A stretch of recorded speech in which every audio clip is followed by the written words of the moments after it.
Welcome to my garage. I want to talk to you today about stainless steel thread galling. I'll start by saying this is a video for all my boatie friends, and I say that because stainless steel thread galling occurs across many industries. It's a big problem.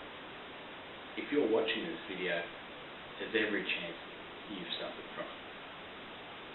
Stainless steel thread galling is, of course, when you're putting a nut onto a stainless steel bolt and for some inexplicable reason it decides to stop and freeze and you can't complete it up tight, and that usually means a big problem. Now here's one I prepared earlier. Well, not on purpose anyway.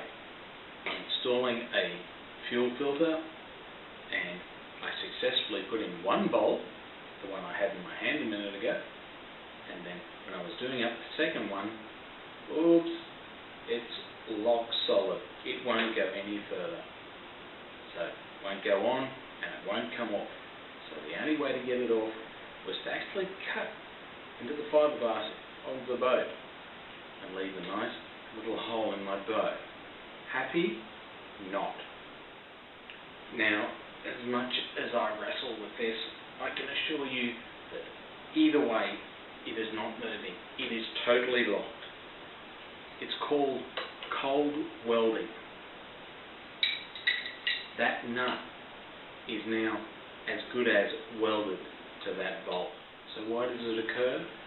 Well, without getting too technical, basically the roughness in the nut hits some roughness in the thread within the bolt, and as you're applying the force and twisting it, you've actually got metal from the tube turns into a plastic state and moves and bonds together, and that creates the cold weld. So how do we fix it? Well, in the case of this one, there was no fixing it. As usual, mounting a fuel filter up into a tight space, out of the way, hidden, nut and bolt galls. How do I get a hacksaw in there to cut that? Couldn't do it. That's why I had to cut the fiberglass. Just to use a Dremel small enough to get in there and cut it and get it off. Well, the mistake I made was, because it was in an awkward spot, I was actually using a power drill to apply the nut onto the bolt, and that's a no-no. If anything's going to make galling occur, it's trying to do the nut up too quickly. So I should have laboured through it, doing it up by hand.